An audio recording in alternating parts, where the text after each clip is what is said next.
நம்முடைய எல்லா கனவுகளும் நிறைவேறிச்சாலும் கேட்டா இல்ல. மாநில உரிமைகளை வழங்குகிற ஒரு ஒன்றிய அரசு அமையல. நிதி உரிமை உள்ளிட்ட கோரிக்கைகளுக்கு இன்னமும் நாம் போராட வேண்டிய நிலையில் தான் இருக்கிறோம்.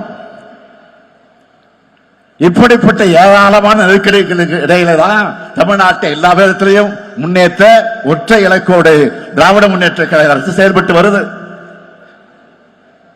பேரறிஞர் அண்ணாவும் தலைவர் கலைஞரும் வலியுறுத்தின மாநில சுயாட்சி கொள்கை என்பது நம்மோட உயிர்நாடை கொள்கையில ஒன்று. தலைவர் கலைஞர் எளிமையா சொன்னார், நம்ம கோட்டையில் இருந்தாலும் அங்க இருக்கக்கூடிய புல்ல வெட்ட கூட உரிமை இல்லை, அதுக்கு மேல அனுமதி வாங்கணும். இன்னைக்கு கிரீம் பண்ணுக்கு எவ்வளவு வரி போடுறீங்க கேட்க கூட உரிமை இல்லாத நிலை உருவாகி இருக்கு. இந்த சூழல்ல மாநில சுயாட்சி வென்றெடுப்பதற்கான ஒரு அறிவிப்பு தான் இந்த பவள விழா செய்தியாக நான் சொல்ல விரும்புகிறேன். குறைவான நிதிவளம், அந்த நிதிவளத்தை கொண்டு நம்மால இவ்வளவு சாதனைகளை செய்ய முடியுதுன்னா, முழுமையான நிதிவளம் கிடைச்சா தமிழ்நாட்டை எல்லாத்திலையும் சிறந்த மாநிலமா மாற்றி காட்ட நம்மால் முடியும். எல்லாம் எனவே இதையெல்லாம் அதிகாரமும் கொண்டவைகளாக மாநில அரசுகளை மாற்றுகிற வகையில்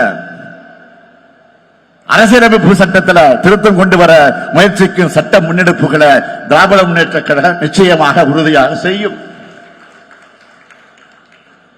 இந்தியாவில மாநில உரிமைகளுக்காக மாநில சுயாட்சி கொள்கைக்காக தொடர்ந்து குரல் கொடுத்து ஒரே இயக்கம் நம்முடைய திராவிட முன்னேற்ற கழகம் மட்டும்தான்.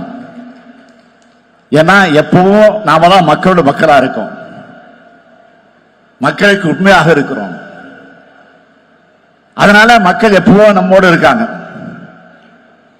மக்களும் நாமாலும் ஒன்னா இருக்கிறதுனால வெற்றி நம்மோடு இருக்கு.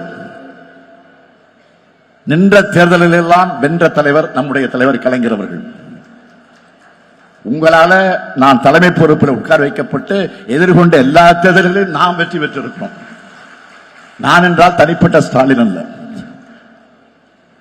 ஸ்டாலின் என்ற ஒற்றை பேருக்குள்ள கோடிக்கணக்கான உடன்பரப்புகளோட உழைப்பும் ஆற்றலும் அடங்கியிருக்கும். செய்திகளை உடனுக்குடனும் துல்லியமாகவும் தெரிந்து கொள்ள சப்ஸ்கிரைப் பண்ணுங்க.